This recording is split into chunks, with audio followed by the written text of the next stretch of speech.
They're saying it didn't happen. They're saying these people had certain credentials. I even heard, I think Andy Katz was talking about it, that they had certain credentials, but then you had to go back and get the permanent one. Yeah, Saturday. Right. Yeah, Saturday, you go back and you get your actual fight credentials.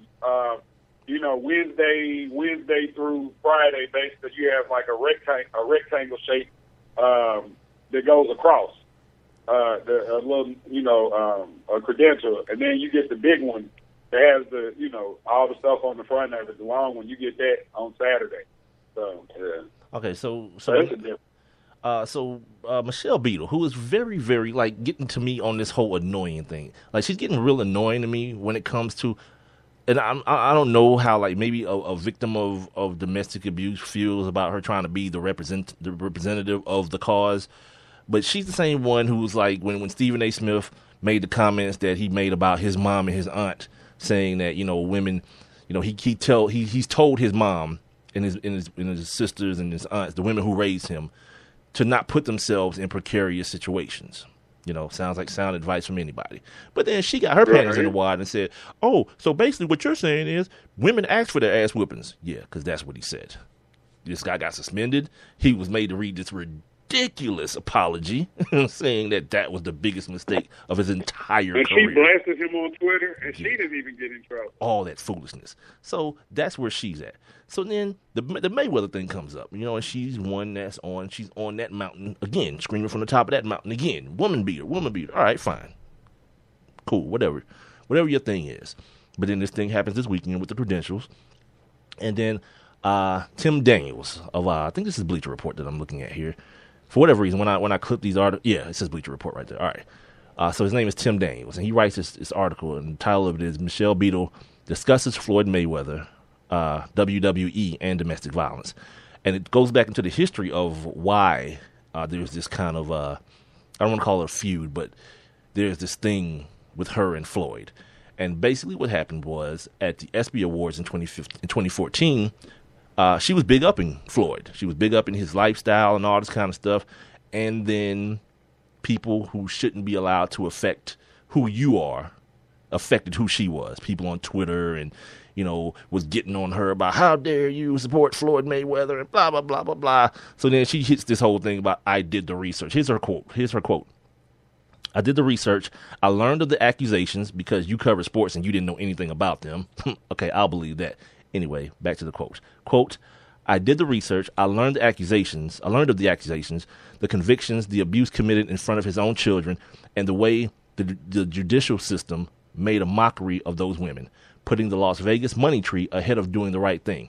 I immediately apologized and vowed I'd never support the man and his lifestyle. Yeah, because if you want me to believe that you didn't know anything about that beforehand, yeah, in that case, I got some swampland to sell you in Arizona, pimp. That's ridiculous. For someone who's been, again, like Keith Olbermann, a broadcast professional as long as you've been, you mean to tell me that it took Twitter in 2014 to get you to realize that Floyd had been involved in all these domestic violence cases? Yeah, I believe that as soon as I believe that, that ants can bear human babies. You know what I mean? It's like, it's ridiculous. But but I think if like that one-on-one with Katie Couric, right? Now, I think if he had just his ownership of that, right? Is that who that dude is? Is that who that dude is? No, it's not. Right. But what I'm saying is that at some point, dude, you got to clear that up. You know what I'm saying? You got to clear that. Like, you got to take, at some point, you can't keep saying no. Because if this woman won $20 million, guess what? I mean, that means something. Yeah, think about who he is. Let's think about who Floyd is. He's a dude who lives his life under the umbrella of perfection. So for me to admit that I did something like that, yeah, it kind of cracks into that whole perfection facade.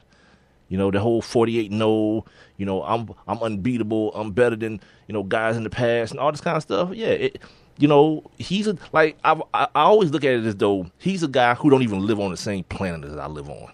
So why try to understand him? I think that's where we go wrong as the viewing public. We try to understand dudes like that. Well, let's keep it real, Rod. There's no way we can. no possible way we can understand even half of who that dude is. In Yeah, no way. you're right. And that's what You're people right. try to do. People like Michelle Beadle, they want to try to, understand. And I don't even understand. Why is he like this? I don't know. But what I do is I understand that I can compartmentalize. I can watch a dude box and not agree with him choking a woman out in front of his son. I can do both. You know what I Right. mean? I have the Right. capacity Right. within my brain to contain both things. Because the next thing she does, this is going to flip you out when you hear this. I don't know if you read this article, Rob. Hopefully you didn't, so it could be like very genuine. Okay. If she wrote it, I know I did. No, she didn't write it. She didn't write. I told you. Tim Daniels wrote it of the Bleacher Report. He Okay. wrote it.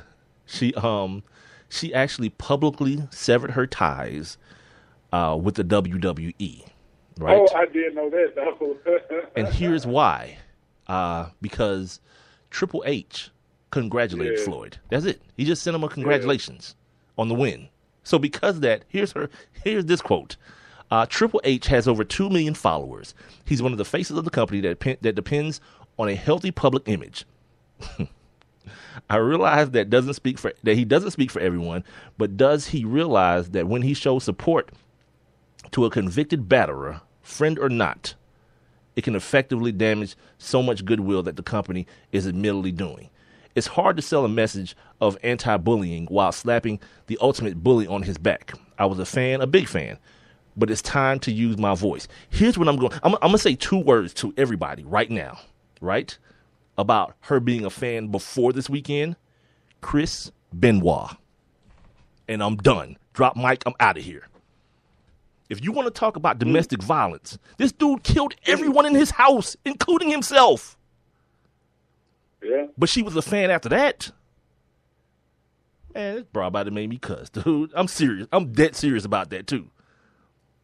Like I need to bring it back a little bit because it's so foolish and stupid that you believe that that's your call. This man congratulated the dude on a fight. He wasn't like appreciate it, way to represent for the woman beaters. It wasn't none of that foolishness. Because some of but did you see what's the dude from Grantland? What's his name? Bill Simmons, yeah.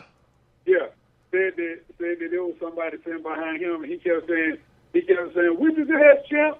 That's my boy. Whip his ass, champ. Give him the Ray Rice, champ." Oh, see. Yeah, see. And we're not even gonna play the game of what color he was. Everyone knows. Niggas. Negus, niggas. We all know. We're very, very, very aware. Very aware. But, there's always going to be idiots. Everywhere, there's going to be idiots. You know what I mean? It's just not. I don't know, man. Like, it just gives me this real, real crazy feeling to see people, like, go off the deep end about things. Like, at the end of the day, you know what that is? That's the issue that Floyd has to deal with. You know what I mean? And for the sake of any other woman in his life, the hope is that he does deal with it. Like you said, even past the accountability of it, just understand that, look, my man, that ain't really the thing. And there's a good chance, and this is going to sound real crazy, but like I've known dudes like this. You probably have too, Rob. Anybody listen to this knows dudes like this, that at the end of the day, Floyd is 135, 40 pounds, cuz. You know what I mean? Well, how tall is Floyd, Rob? Like 5'7"? Yeah, 5'6". Yeah. 7, My old lady's like 5'7", 135. So you can understand that there's a good possibility that Floyd is hanging around bras that are his size or bigger. And you get that little Napoleon complex. You know what I mean? That's something that you got to get over, my man. I know dudes that's in regular life, that's not big time athlete, just regular life. They got that going on in their life. Like, I don't understand it. Well, I wouldn't, I guess, because I'm over 6 feet and, kind of a rotund dude myself, but these people gonna think I'm like morbidly obese the way I talk about myself, Rob, but I don't care, whatever. Big man. Right, exactly. Big man. But the thing is, man, it's like it puts something. It just makes me feel a certain way when I see people in other situations. Oh, and before we get out of this hour, damn it, what time? How much time we got? 5 minutes. The other incident I wanted to bring up was this kid that just got drafted. from the Seattle Seahawks. Like I said, this domestic violence stuff just was everywhere today. This kid that got drafted out of University of Michigan, a defensive end linebacker that actually Brady Hoke, the former coach, actually dismissed from the team. A kid named Randy. I'm mixing two dudes up, Randy Gregory and Frank Clark. His name is Frank Clark. Randy. Yeah, and he actually, his story is like crazy. If I can just find, I'm going to read it to y'all real quick, the details of it, because it's crazy how now Seattle's trying to like say, well, we did all our research and, he didn't hit anybody. Meanwhile, like all the eyewitnesses, like her little brother was in the hotel room with them running down the hallway saying, Frank is killing, or what did I say his name was? Frank? Frank is killing my sister. You know what I mean? Like, I don't know, like you just said about the kids. Like, I don't know how you interpret that as someone falsifying things. But my point is this. For all the people who feel like a man who has put his hands on a woman should never work again, especially in the NFL, that's something that the NFL has put into your mind because they don't give a damn. I've been saying this for weeks now. The NFL don't care.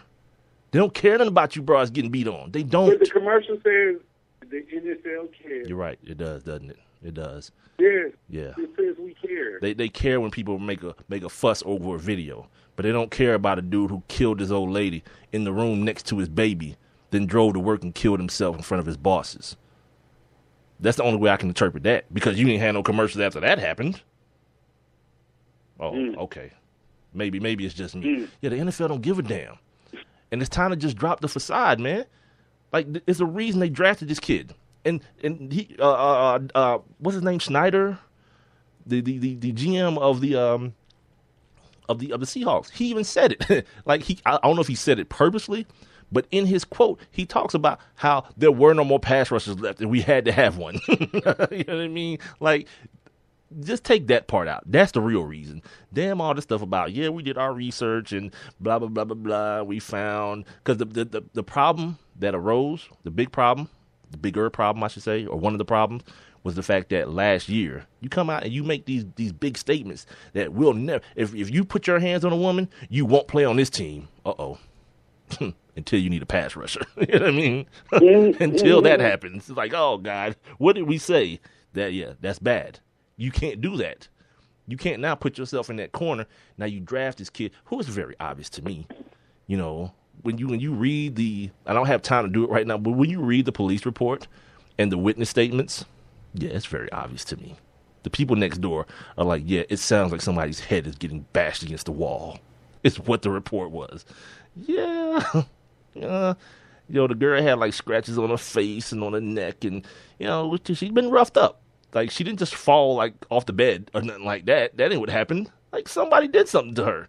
And the kid running out of the room kind of gives it away. The kid running out the room in the hotel screaming that he's killing my sister is probably a dead giveaway that something's going on in the room, other than just some horseplay or like some fun stuff. But guess what? He can ball, or the anticipation is, or the assumption is, he can ball. Once again, stop thinking the NFL cares about real problems. It don't. It's a bottom line business. Can you ball? Can you add to the product? If you can, we'll find a way to make all that other foolishness go away. Yeah. You see what's happening now with La'el Collins, don't you? Huh. Yeah. Yeah. Everyone wants a date now.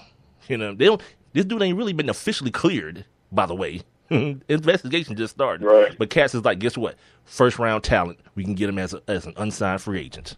It's called value in the NFL. Until, of course, he gets indicted for something, and it's like, oh, shucks. How did we miss that? I don't know. How did you miss it? Because he can bury dudes and pancake block dudes and keep dudes off your quarterback? Yeah. I can see where you would miss it, NFL. Like a winner to me. Right, exactly. Yeah, I'm going to have to pay this dude, instead of millions, a couple $100,000. Yeah. It's risk versus reward, man. It's all it is. Risk versus reward. Yeah. Ladies, stop thinking that the NFL cares. They don't. They don't. And stop listening to fools like Michelle Beadle and Keith Olbermann. It's ridiculous. Like, I'm back on not back. I'm still just maintaining my hate ESPN stance. Anyway, end of hour number one. Sports Kings Podcast. Big Mike, Rob Calloway. We're going to come back with hour number 2. Hallelujah. We're on Spreaker.com. Don't forget, Sports Kings Live is the Instagram, Twitter, and